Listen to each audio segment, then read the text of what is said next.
What up, everyone?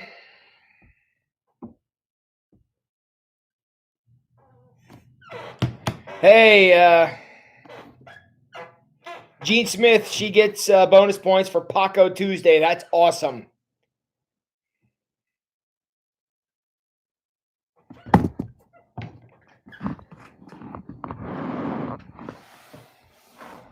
Hey, Nikki, Parker, Joe, Crystal. Hey, Teresa. My day was kind of weird, actually. So we'll give everybody a chance to get in here. Welcome, everyone. Glad to have you. I'll tell you what I just got done doing. I just got done filming what's going to be a very unique experience for the kids tomorrow night. We did a story time that's going to not only be the children's ministry thing that's going to be debuted tomorrow night, but also it's going to be a part of children's sermon for Sunday. So Sunday's going to have something a little different this week. So we're working on that, and appreciate the two ladies who were here allegedly helping me with this. So just so you know, I am fully committed to children's ministry. I'm bleeding because of this experience, and I have a pretty good scratch on my leg, and I'm watching to make sure I don't bleed on my chair. So you guys better appreciate my efforts. And tomorrow night at 5 o'clock, right here on this channel, we're going to be debuting this children's ministry experience, and then we'll also be it'll be included as a part of our Sunday morning. This coming Sunday, we're going to have a children's sermon. So. Awesome, and I'm bleeding just a little, so I think it was fun though. I got to fall off my bicycle and all kind of stuff, so it was a blast. But cool. Also, I want you all to know, I went down to Dollar General today, and look what I got. Feast your eyes upon the golden Batmobile. Yes. Jess says she's sorry she laughed. Our children's ministry director is a liar, and I'm cool with that. So check out the golden Batmobile. I know. So this has been added to my collection. I was very excited to find it.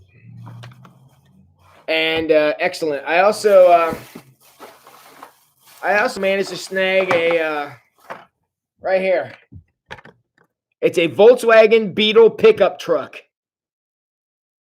Man, I was way thrilled to find this one. That's right. It's a Volkswagen Beetle pickup truck, and I thought that was pretty awesome. Had to have this one too. So somebody has an idolatry issue with Batman. Yes, someone here does. And someone is getting help with that, but also feeding their addiction in unhealthy ways. So that's how we roll around here. So, all right. Oh, we got 25 of you here tonight. Congratulations. Hope you all got to enjoy the beautiful weather today. I actually am down here on my bike tonight, down here at the church. And cool hand, Luke. Really? That's how you're going to do it? I only paid 50 cents for it today. So there you go. But pray for my vehicle choices. Thank you.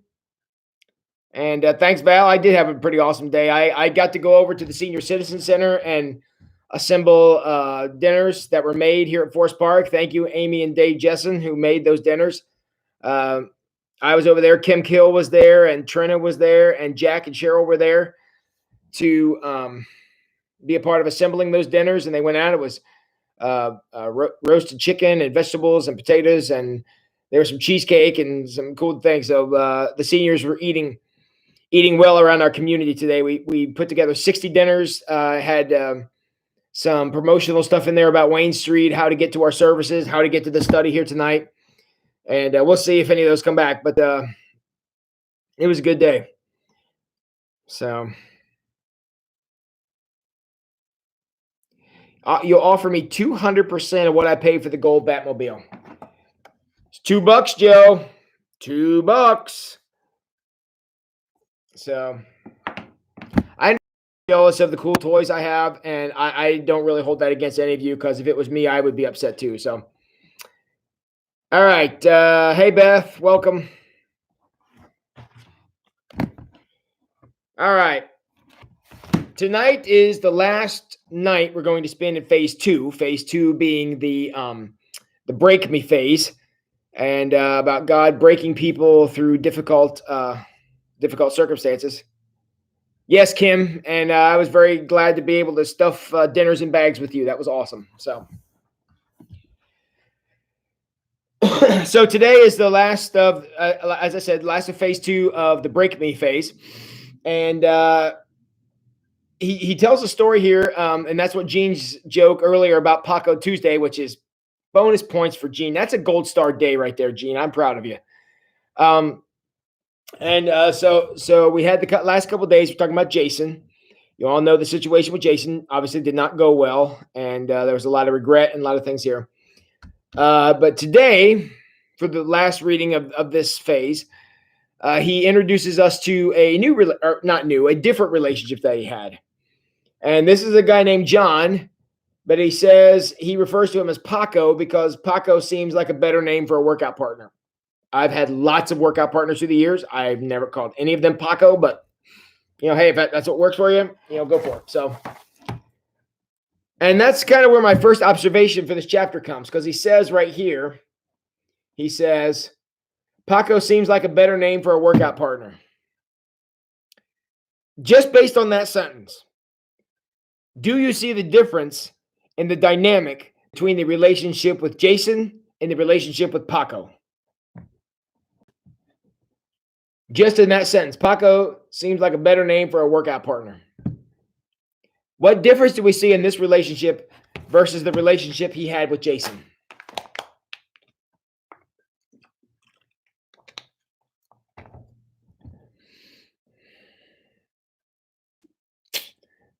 This is the fun part of doing these live streams. I got to wait for somebody to say something.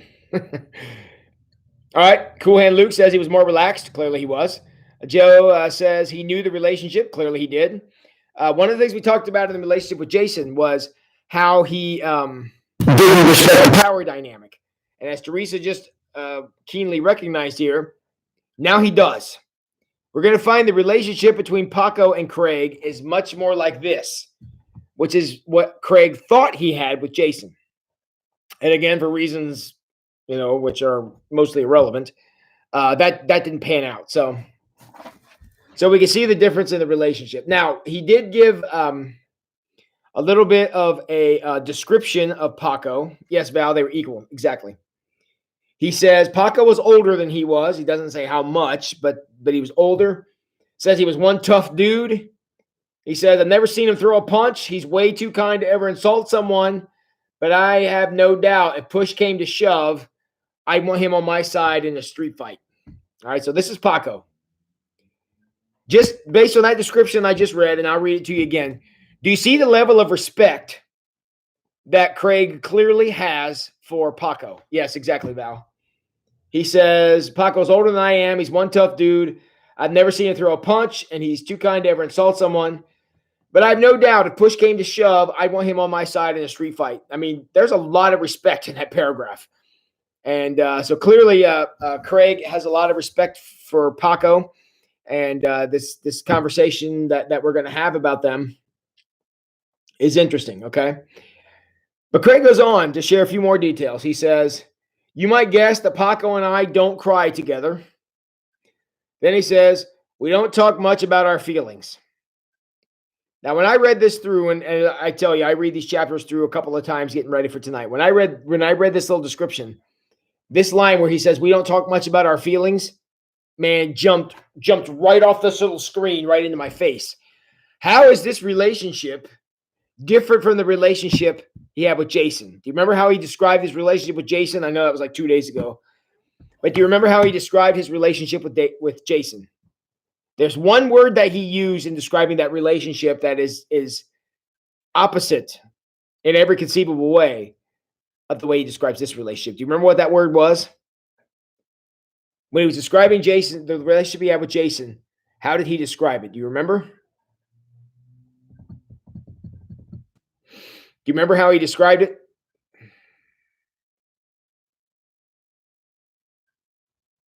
Anybody remember?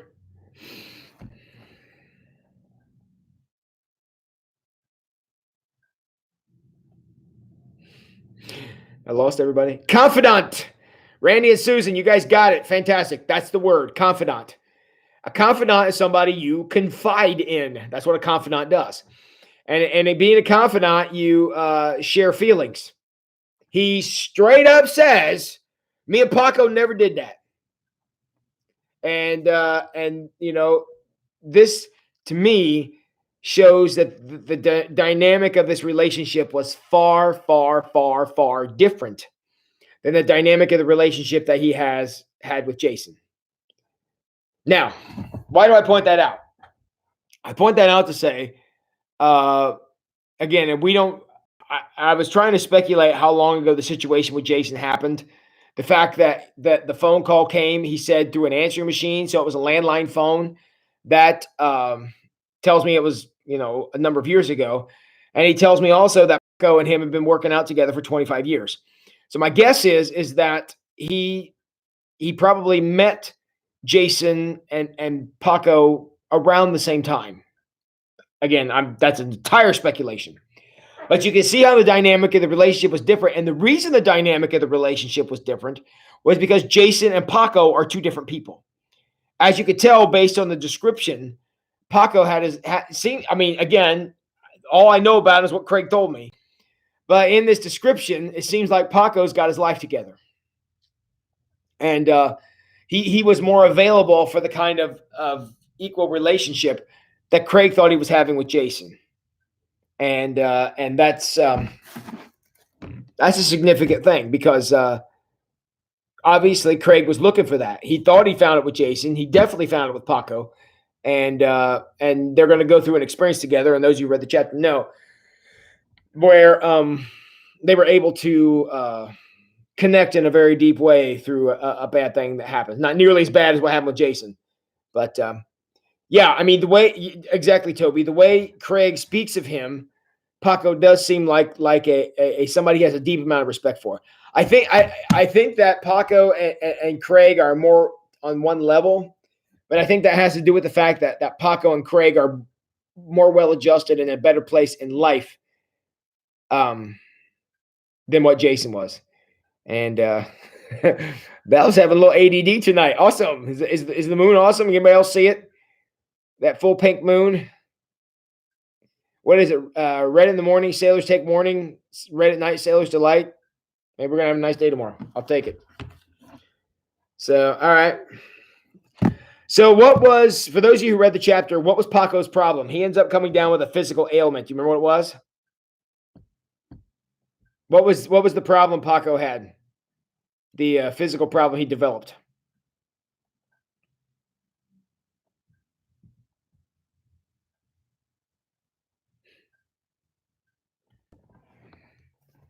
The physical problem that Paco developed. What was it? Ringing in his ears, tinnitus. Thank God I've never had that, but I've heard from people who does. That is just awful. Craig describes it as having a train run through your head all the time, and that I've never had that, but that sounds terrible.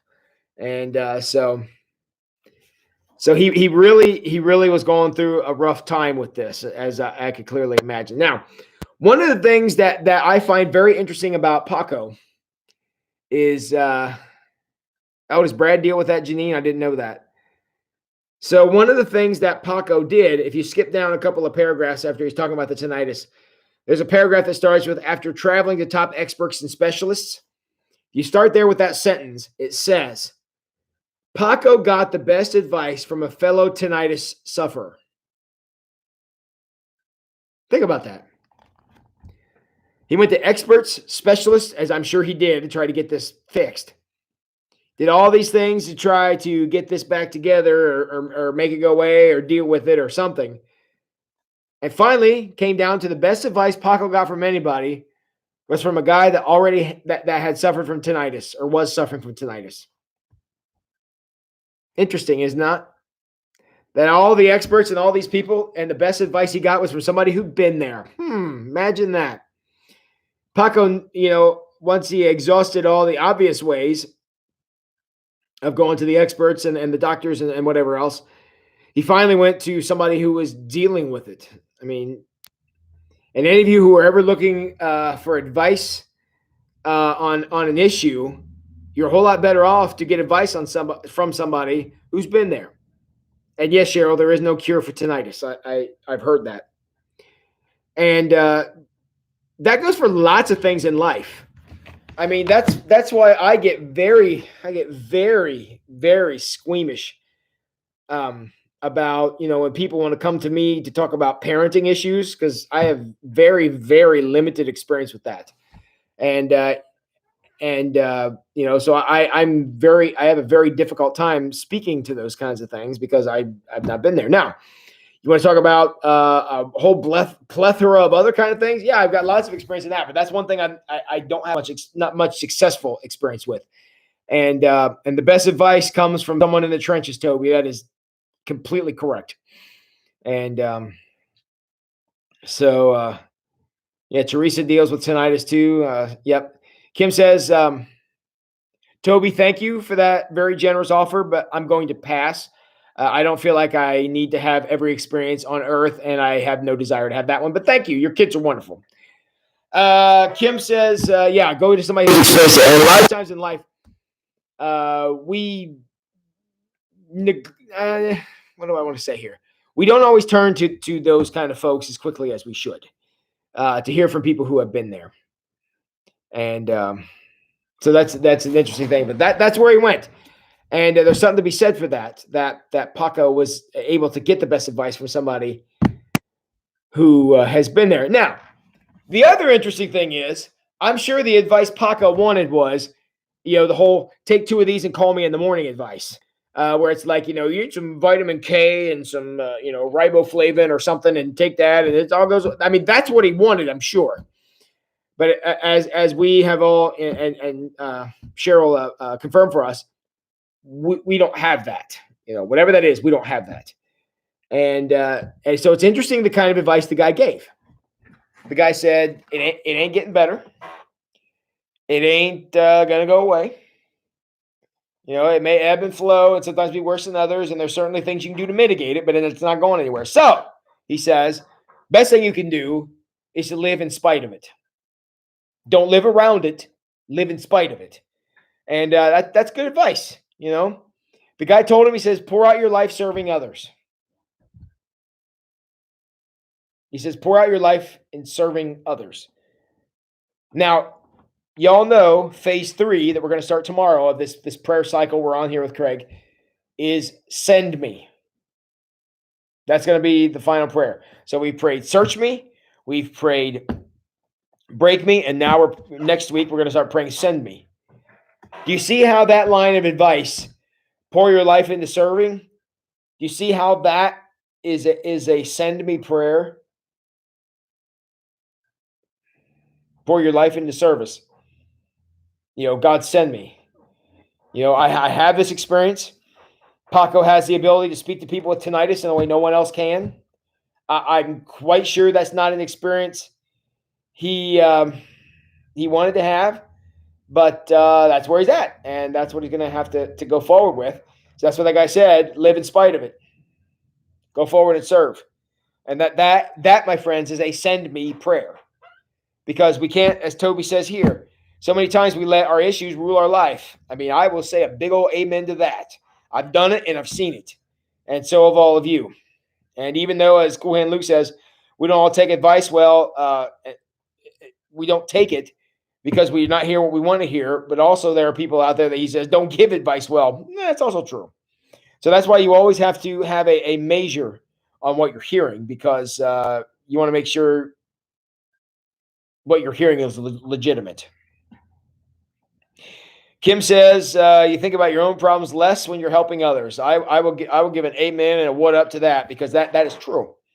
And now that can become a crutch, but at the same time, being self-centered, honestly, has never helped anything in the entire history of our planet. Not one time has anyone ever made a situation better by becoming selfish. I mean, there's like a 0% success rate on that. And so that's what you got to be careful with. And that's what this guy told Paco. So look, you can sit around and be a miserable guy with a train roaring through your head, or you could be a miserable guy with a train roaring through your head and go help somebody. I mean, those are essentially your only two choices. So, you know, that's the choice he gave him. Now, that advice does seem a little easy, but what Paco needed was he needed to hear from somebody who had experience with tinnitus. How do you deal with this what I'm sure is just a awful thing?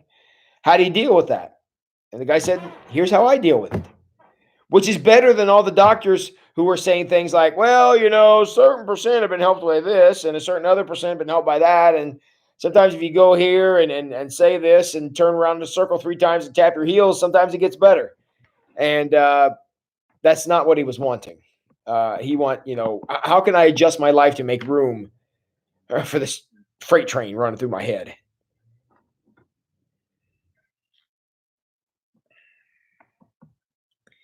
Okay, I'm going through my questions here. Some of these I already asked. Okay, so if you skip on down from where I was just at, talks about some of the things that Paco and his wife did. That they began to read the Bible. They got into reading and living God's word. They were meditating, worshiping, praying. They were fasting. John and his wife Jennifer started a small group, began to pour into others. They adopted a single mom and her kids, started serving them selflessly. I mean, they had a whole list of things they were doing to try to make the world a better place. And here's the line I want to give to you. He says, Craig says about Paco, and in giving their lives away, the roaring in the brain never got better, but somehow John started getting better. John being Paco's name. Now listen to this question. Think about this with me. How did having tinnitus lead to these things? How do you draw a line between Paco comes down with tinnitus, Paco and his wife adopt a single mom and her kids? How does that line get drawn? How does Paco has tinnitus, now he prays more often? Paco has tinnitus, now he fasts on a regular schedule. Paco has tinnitus, now he's reading God's word like he'd never read it before. What does that line look like? How do I get from here to here? How does he pull that off?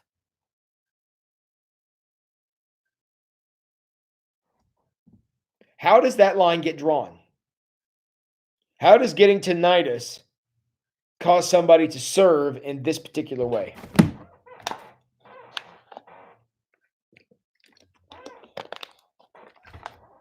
That's true, Teresa. It does teach us to live beyond where we are. It teaches us to live beyond us. I think Toby said about we don't let our issues define us, living beyond those issues because we don't want to be confined to them. So living beyond them. Cheryl says that tinnitus teaches somebody humility. I could certainly see that. And that humility can cause somebody to do something. Cool Hand Luke gave me the I don't know sign. Yeah. Because, I mean, what does that line look like from tinnitus to serving? How's that line go? The line goes like this. God takes his pencil and he draws it.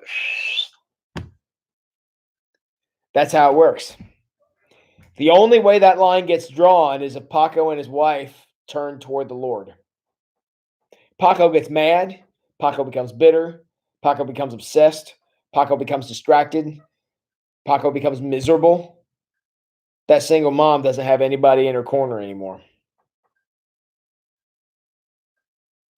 But because he was willing to make something good come out of a bad situation, that enabled Paco to do great things. And the argument could be made, now we can't know for certain, but the argument could be made, if Paco didn't have a train roaring through his head, he may not have gotten to this point. That is how being broken by God takes us from where we are to where he wants us to be, with a line nobody understands how it got drawn. Because look, let's be honest. the natural human response to this is, look, God, if you ain't gonna deal with this, what do you want me to do? I'm out. I'm done. I'm walking away from this thing. That is the natural human response to say, you don't do nothing for me, I do nothing for you. That's how this works. Because look, I mean, let's be honest. Your employer, if your employer don't write the check, you're not going to work for him. That's how these things work. And so if Paco adopts the policy that God owes him a clear head and God owes him not having a train roar through his brain, if God owes him that, God ain't paying up, then why should Paco do anything? Paco makes that decision, that single mom gets nobody to help. Paco doesn't read God's word. He doesn't meditate. He doesn't fast, on and on. He doesn't do these things. But because he looked at this as an opportunity to grow, man, there's a lot of good stuff. Yeah, it's amazing, Cheryl, how a loud train roaring through your head can cause you to listen a little better. So, bring me Brennan for a week. I'm going to pass on that, Randy, but thank you, though. I don't know if I can afford to feed that kid. Just saying. So let me go back and get a couple of these comments here I missed. Val says, taking his focus off his problem onto doing and helping others. Good. Kim Kill turned to God in all aspects of his life, including tinnitus. Sure. Sue says he was broken, and with that, he made space for service. So that brokenness does create a little space, and in that space, Paco decided to do something good, and God bless him for that. Paul talks about an ailment that would not go away, so he turned despite it. Absolutely, Paul. I think he even references that. Paul was an example. And hey, Linda, better late than never. We're glad you're here and settle in with us. We're just having a little conversation here tonight. Okay. All right. If you skip down, after he talks about this serving that Paco was now doing, it talks about, okay, so one day Paco and Craig were at the gym, and they were shooting the breeze as guys tend to do when they're at the gym. And all of a sudden, the conversation started getting a little deeper than we thought it was going to go. Especially between two guys, kind of tough guys, and kind of doing their thing and whatever. Suddenly the conversation takes a deep turn. And Craig realizes he's in a deeper conversation than he realized. As Paco is telling him that he is now closer to God than he's ever been before because of tinnitus. And all of a sudden, Craig began to connect with Paco on a level. I mean, he makes it sound like they've never done this before. So they started to get misty-eyed and began to connect with each other in a meaningful way. And so they both started getting misty-eyed while they're working out. I've cried while working out, not because I was emotional, but because I was killing myself. So I've never been on this side of that. However, given what we've read the last 2 weeks about Jason and what we've read tonight about Paco, can you see how this moment of connection between these two men was earned? This was earned because they both have been through a difficult season. He doesn't tell us this, but we can certainly make the assumption that this moment of connection came, near the end of the whole Jason debacle. And it makes this moment of connection between these two men very, very earned. And Val, it was beautiful. And, that's a significant moment because had either one of these men decided to get off the train and not ride it to the end, this moment may not have happened. Now, did that make tinnitus and Jason's death worth it? Clearly not. But since those two things have both happened, it drove these two men to this moment and this moment of connection, which clearly both of them were looking for, I think. And that's great.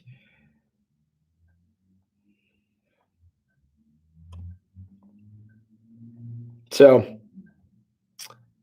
all right. So Craig began to recognize how important this was. And Craig says, in the brokenness and pouring out of his life, Paco found hope. I mean, he says John here, but Paco found hope.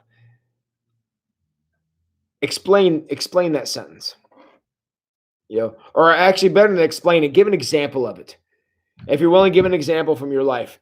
When was a moment that in brokenness and pouring out of your life, you found hope? what many people would describe as the exact opposite of a hopeful situation. You're pouring yourself out in a selfless way. How, in a moment like that, have you found hope? Toby, you couldn't be more right, my friend. Uh, there is value. There is value in sweating, and that is true. About beating hammers with beating tires with hammers and throwing them around your yard and dragging stuff around. Yep, no need to explain it to me. I get it because there's a lot of aggression that comes out of that, and that's a very positive thing. Not to mention it's good for your body. So somebody tell me in a moment where, in the brokenness and the pouring out of your life, you found hope. Something bad was going on. You decided to pour out your life in some way, invest in someone else. Maybe it was a coworker, somebody you go to church with, maybe a member of your family, a friend, whoever. Something bad was going on. You decided to be a servant instead of a whiner, and ended up getting blessed because of it. Somebody give me an example. Sharing at the right moment. That's an important thing, to be able to find the right, what am I thinking of? Right audience for that. Maybe that's not the right word, but just to find the right opportunity to be able to speak well into somebody's life. Somebody give me an example. Example when you were down and out, broken, things were whirlwind, coming apart. You were upset, and instead of sitting around and having a woe is me party, you decided to serve instead, do something good for someone, and you were just totally blessed by it. Somebody give me an example of that.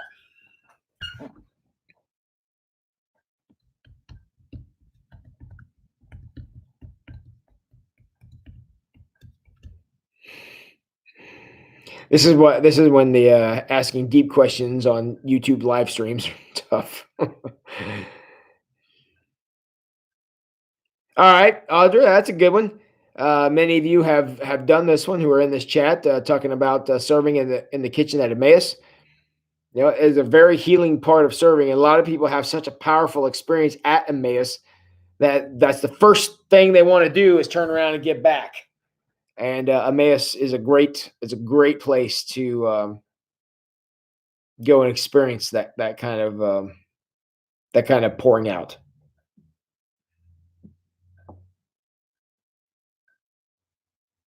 That all? Only gonna get one? All right. I'm gonna move on, but if you come up with one, we'll come back and discuss it. So,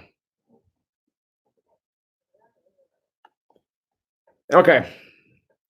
In the middle of his worst pain, now this is Craig talking about Paco. Paco discovered a peace from heaven that he didn't have words to explain. So Paco had this very strong experience. The Alpha Weekend. Cool hand, Luke. I never thought of that. Yeah, that's a clear servant one. Okay, we're serving on Wednesday night at Grace Church, where they serve the dinner. That's good. Okay, so Teresa, after being in a motorcycle wreck, prayed with another person's wife. That's good. Testimony at CR and AA. I can imagine those were pretty powerful experiences of pouring out. Cool hand, Luke. That's good. The reason you're having a hard time answering this question, it took you so long to get to it, besides the fact the internet's probably running slow, is it's hard to put this in words, is it not? Just being humble. That's right, because it's like Janine says, it's hard to put these in words. It's one of these things. I know it when I see it, but I'm not sure I could give a thorough description of it. And I think that's what happened between Paco and Craig. Craig had this horrible situation with this Jason fiasco, and Paco was suffering from tinnitus. And in their mutual suffering, and in the ways that they were working through it, they found a connection in that. That he gives an attempt to explain it here in this chapter. But I bet even Craig went back and read this chapter, and he said, I don't know that I fully encapsulated what I was trying to get to. We all know it, I think. Any of us who have ever been there, we all know what that looks like. We know what that feels like. We know what that sounds like. But at the same time, it's hard to put a fine point on it, because it's a difficult thing to put into words. And so I know y'all know what I'm talking about, but it's something we struggle putting into words. And the reason we struggle to put it into words, I'm skipping down now to the next paragraph where he says, there is a blessing that cannot be found in comfort and ease. There is a blessing that cannot be found in comfort and ease.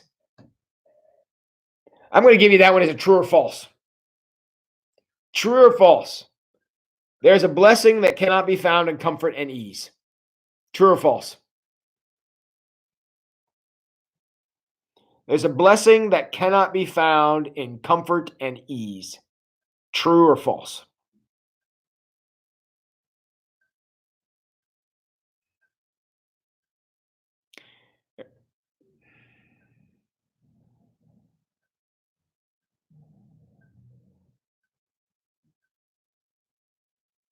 Yeah, sometimes our situation can minister to us like that, Cheryl. That's true.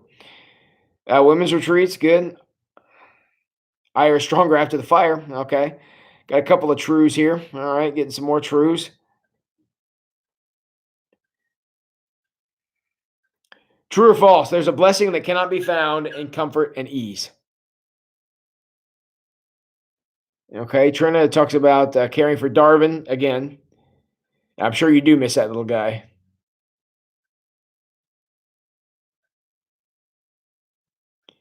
All right, so quite a few people saying true. So, with a whole bunch of you jumping in and say this is true, which my vote is for true also, then how does that inform the prayer to break me we've been talking about through phase 2 here? If we're all going to say that's true, there are certain blessings in life that we cannot experience in comfort and ease.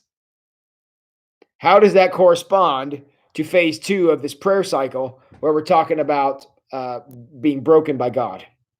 Do you see the correspondence there? I guess that's my statement. Do you see how those two things go together? There's nothing about tinnitus that Craig enjoyed. I mean, not even finding this kind of new lease on life where he was helping, he and his wife were helping this young mother and, reading the Bible and worshiping. I'm sure he loved all that, but I'm sure he would tell himself, even though we can debate whether or not this would have happened, I'd much rather be doing this without tinnitus. The question is, would he have done it without tinnitus? I'll use myself as an example. Many of you know that I had bariatric surgery. I lost 130 pounds from where I was about 10 years ago. And for the most part, I mean, as long as this COVID-19 thing don't last for too much longer, I've not put it back on yet. Or I'm not putting it back on. And I believe that everything I went through, including the adhesion scare I had about 5 years later, where I nearly died, I look at all those things. That was a difficult choice. Scared me to death. But I think that where I'm at now, I don't think I would be the pastor at Wayne Street had I not taken that step all those many, many years ago. Back in 2006. So what's that been? 14 years ago is when I took this step. And it was a step in faith. And I was terrified, but I knew I had to do something. And I don't know that I would be able, and I don't know if God would have wanted me, and I don't know if Wayne Street would have wanted me, and I don't mean any disrespect by that, but I don't know if I would have been able to do this had I not taken a gigantic step out of my comfort zone then. And I'm not trying to put myself up as, hey, look, Tim's always the good example, but I'm just saying, looking back on my life, that was one of the moments I stepped the furthest out of my comfort zone that I think of, and tremendous amount of blessing has come from that. Some pain too, emotional and relational pain has come from that, no doubt. But now that I'm here, serving a church that I just love to death, living a life I'm really quite happy with. I'm glad to be here, and I think it was because of some of the hard choices I made earlier in my life that led me to this place where I'm at now. And yeah, thank you, Amy. And Yeah, Teresa, we can serve in a better way when we get out of the way. So I hear what you're saying. And I think that's the same. I know because he's doing it. It's the same story Craig would tell. You know, some of these awful things that happened. I'm not bleeding that bad, Kuan Luke, but thanks. So it's just one of those things where being able to step outside of what's comfortable can lead to blessing. Led to a lot of rough stuff, but also led to blessing. So, and oh, thank you guys. I love all you guys too. You guys are too good to me. So, all right. So he talks about the blessing that cannot be found in comfort and ease, and I think we all get there. Gene, I believe that. I know. You know, we all have had challenges in our lives, and we're better. May not be terribly thrilled with the experience. We're better, and we know it. Okay. Stepping out is how we grow. I mean, it's the same with working out. You don't get in shape without stepping out, literally. And it's the same way physically as spiritually, relationally, emotionally. You know, all of these things. We don't grow that we step out. So, all right. So we're back to an old friend now. In the next paragraph, our buddy Gary is back. Gary, as you'll recall, was the mentor who told Craig that he would be broken in this process, and he and Craig were kind of working through that. And you know, so Gary comes back. So another conversation that Craig was having with Gary, Gary asked this question. And that's now the question I'm putting to you. Question straight from the book says, who does God most often use? It sure did, Dennis. It took a Gary for him to see this. If it wasn't for his reflecting with Gary, I don't know if he would ever came to some of these conclusions. There it is. And so what I'm saying to you, my friends, any of you out there, any of the 35 of you who are logged in right now, if you have somebody in your life who's in the Gary role, be thankful. Make sure they know that you're grateful to them, because that can be a real gift. Because GARY, remember what that stands for? Guiding and redirecting you. That's what Garys do. And that it took that Gary to enable Craig to come to some of these realizations. So who does God use most often? God uses broken people most often. You want to know why? Because if he doesn't use broken people, he can't use anybody, period. There's not even anything to talk about with that. That's just how it is. So Val and Kim, you guys got it. He uses broken people. And the whole, oh my word, this whole misconception out there that you got to have your life together and everything perfect before God is able to use you. I don't know where that came from, but that couldn't be farther from the truth. There is literally zero proof of that in the Bible. Zero proof of that from my personal experience. Zero proof of that from my own life. Look, folks, if God don't use broken people, ain't nobody left. And so that's who he's out there able to use. And Toby says that's hilarious. I'm not sure which part of hilarious we're working on here, but yeah. So, and Val Cisco is thankful for her Aunt Sandy. Everybody needs an Aunt Sandy, no doubt about it. So, all right. So that's who God uses, and we want to be grateful for that. Now, one of this, he jumps into a little bit of Bible reflection here, and I'm going to fly through some of this because I think we can do this well.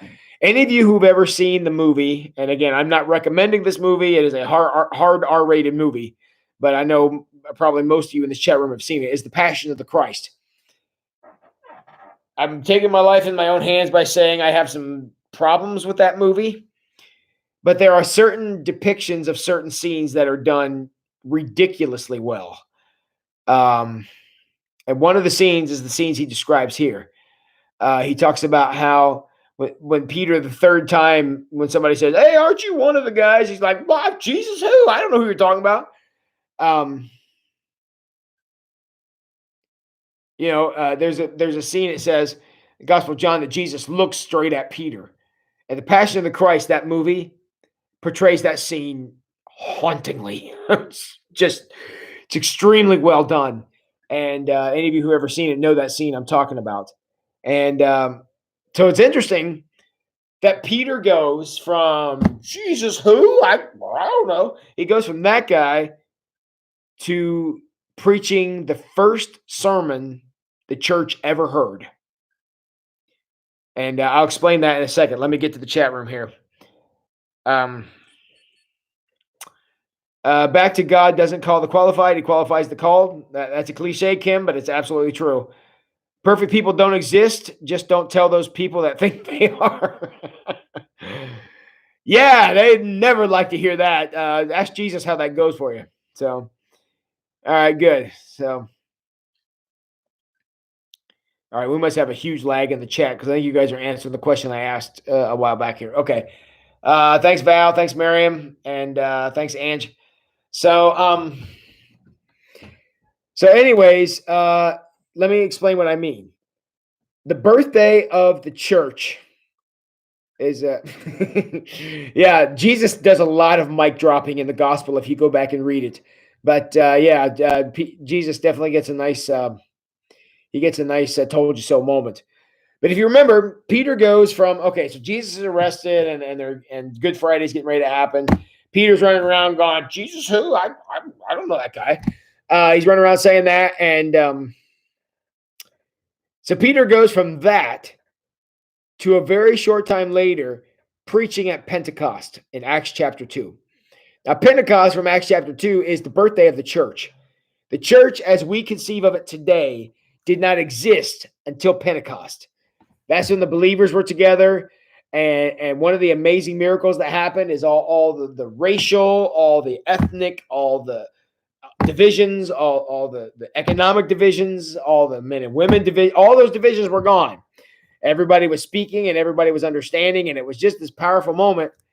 And who gets up to speak the first time the church gathered? Captain Jesus who? Peter. So Peter went from 3 times of denying Jesus, and then Jesus went after the resurrection. We have the scene from the Gospel of John where Jesus asked Peter 3 times, "Do you love me?" And there's a whole sermon that goes with that. But finally, Mr. I don't know who Jesus is stood up and told a whole crowd of people at Pentecost, I know exactly who Jesus is. That's quite a transition. He's the rock upon which the church is built, who at the critical moment said, Jesus who? You want to talk about using somebody broken? I give you the Apostle Peter. What a guy, and to be able to go from denying Jesus to when the church finally gathered, he preached the sermon to over 3,000 people to say exactly who Jesus was to everybody gathered. So if you ever have any doubts because of something in your past that's messed up or not what it should be, think about Peter. He had a rough time himself and ended up pulling it out. So,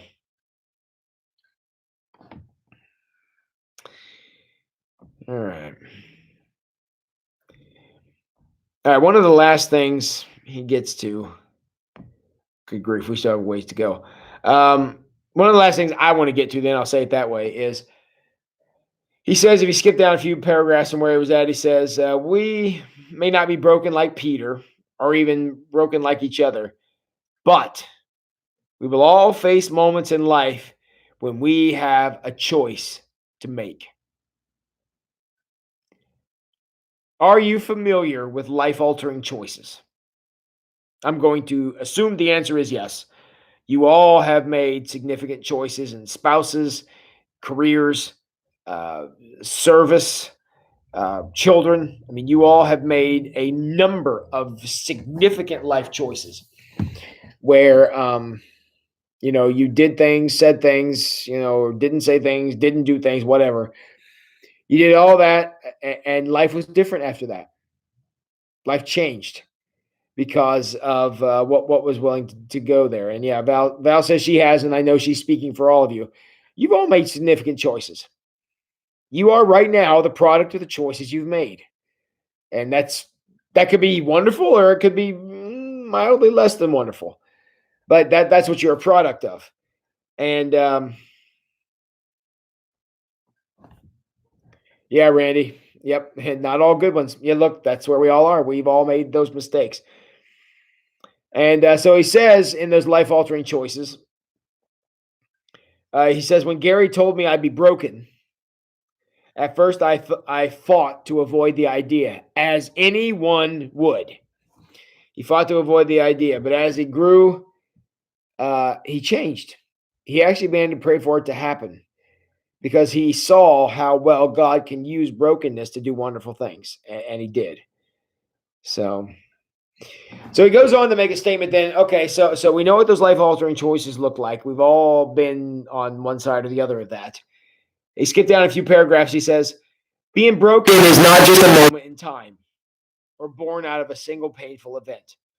It's a daily choice to die to pride, to crucify lust, to destroy selfishness.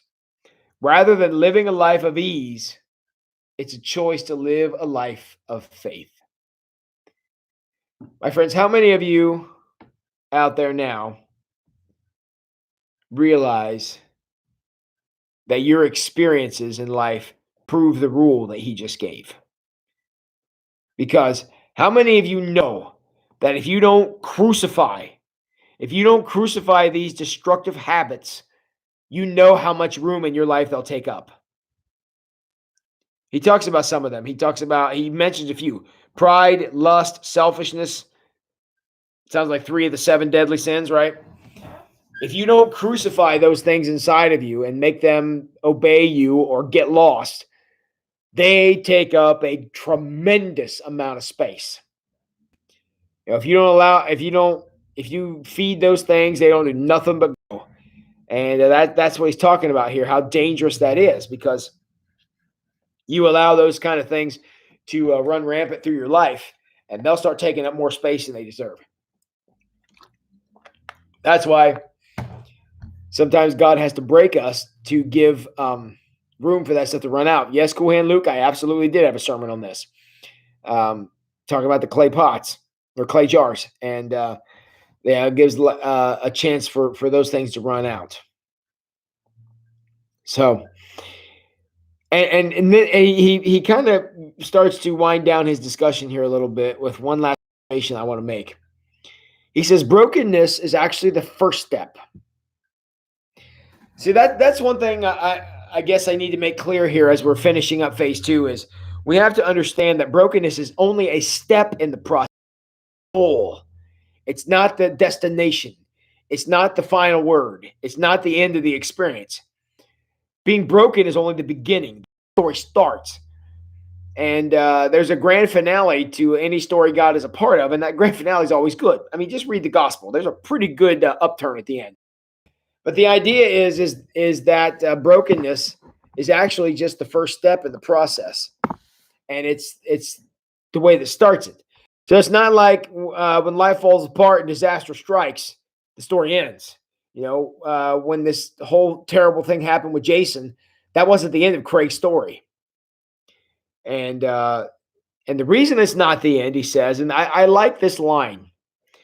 He says, the gospel is an invitation. And if you think about it, that is exactly what it is. I mean, think about how often we use the word invitation. We invite people to communion. We invite people to come to church. We invite people to give. We invite people to serve. We invite people to, come to faith. We invite them to know Jesus. We invite them to be transformed. I mean, all of it's invitation. Look, if we were allowed to, coerce people, then the best training we could do for the gospel is we'd all be working out so that we could drag people in the door on Sunday morning and make them sit down and listen. But that ain't how it works. That's not to go grab somebody and drag them into the church. That's not an invitation. That is a coercion. Yeah, Cool Hand Luke. We're even inviting people to YouTube now, which I never dreamed we would do. But all these things are invitations, and that's what Jesus gave us. It's simply an invitation. Invitations can be turned down. And I clearly don't recommend that choice, but plenty of people make it. Some people will suffer, and things will go wrong, and things will go bad, and that will make people decide, I don't want any part of this God thing. And so basically, you still got the bad thing going on. You're just refusing to learn anything from it. You're not going to grow, and you're you're basically turning down the good part. The bad part's going to be there regardless. But you got to be able to embrace the good part. And people as well as I do who've decided to turn down the good part and only be left with what's wrong. Yeah, Kim, it's all about how you respond. What you do with your brokenness. Absolutely. Joe, yep.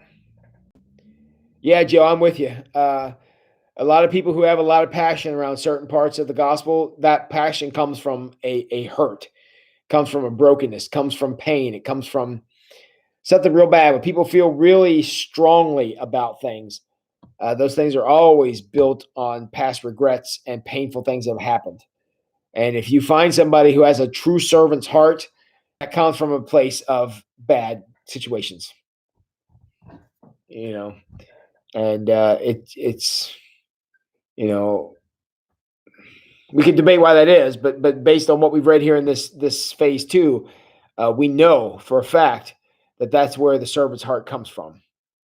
So if you know somebody who's a great servant, you know somebody who's been through some bad things in their life, and that's a sad reality. I hate that, but some of the people who are more privileged are the ones who don't get involved as much. They don't do as much or expect to be paid if they're going to be involved. Those are the people who maybe had life a little easier. And I'm not faulting. There's no fault given here. I'm not being down on anybody. I'm just saying that's often the case. Those two things are correlated. So, all right, friends, I got a few more things here, but it's 9 o'clock. I think I've beat this dead horse enough. This is the end of phase two of the prayer cycle. We've come to the end of the break me section. Tomorrow, we're going to start the send me section. I'm losing touch with the English language. We're going to start the send me phase, and that's it's a better part. A little happier than some of the stuff that we've read here. It doesn't mean there won't still be some difficulties, but there's some good things to the send me. You know the pain, and you serve others, so you weren't hurt the same way, Randy. Yep, that's where that comes from. And Joe Sutton, lukewarm stirs no passion. I mean, just pick your thing in life. Anything that anybody looks at as a lukewarm thing is something they don't care about, and there's no passion there. It doesn't matter what you're talking about. That's true. Val gets blessing from serving others. Val, I certainly see that in your life, no doubt. And Cool Hand Luke likes things lukewarm. I have to build a fire under Cool Hand Luke. He may be the coolest guy in the room, but we'll get him going. And I know that Luke has a servant's heart, so I ain't worried about that. But all right, so we're getting into phase three starting tomorrow night. We'll be back here at 8 o'clock to begin that discussion. We'll be reading 3.1. 3.1, which is appropriately titled Send Me. So we'll get some background information and continue on with that. The question I want to spend our last 2 minutes on here is to well, Val, Jesus was pretty good at that one. Maybe if I go wash my hands and improve my enunciation. Yeah, that could very well be, Joe. I'm going to try that out as soon as we hang up here. Monday, Thursday / Good Friday is coming later this week. And I would like to do something special for Monday, Thursday, Good Friday. So I'm going to put this bug in your ear. We may do communion in this format. I know we did communion in the worship format last week, but for either Thursday or Friday night, one or the other, you might want to have some communion elements ready because we may see if we can do this a little more personally than what we did on Sunday, where it was pre-recorded. So just keep that in mind. Have some communion elements ready because we'll be breaking the bread and sharing the cup together. Probably, I don't know, in Thursday or Friday, maybe both. We'll see how it goes. But I want to have a chance for us to do this because we're building a really nice little. Cheryl and Jack and Kim were over putting, and Trina were there putting the dinners together at Senior Citizen Center. We were talking about just the dynamic of this group. How cool it is that you guys are here. And many of you don't even know each other. In fact, I know you don't know each other because a lot of you don't even go to the same church. And how this little community has kind of grown up from a very bad situation. COVID-19 has made friends in this group, has created friends in this group. And that is the epitome of living through brokenness. And you guys decided, instead of, sitting around and being angry because, I can't go out to eat or whatever, you've decided to be here and give all of us part of your evening, and we appreciate that. And I think that's very cool that you guys are here because you're making a good thing out. You're making something good come out of a bad thing, and we are definitely going to look into a reunion of some kind when we're released from this. Because I would love the chance, and I know some of you are coming from some distance. Darren, who's been here a couple of times from Cincinnati, I know Randy and Michelle and Nikki are all up by Lima, and then Teresa's over by DeGraff. So, oh, good, okay, yeah, yeah. Lisa, talk to her. That's good. Lisa's been here quite a few times, Randy. So she knows about this group, but she must have been over at her parents' house. So very good. So, April Johns, shout out to April Johns. Thank you for being here, and hope your day's gone better. I know today wasn't too great. So, all right, very good. Hey, I appreciate all of you. I love you all very much. Take care. Get some rest tonight. Be safe. And what is the last thing I always tell you to do? Seems like, oh yeah, I remember. Go, say it with me. Go wash your hands. Have a great night, everybody.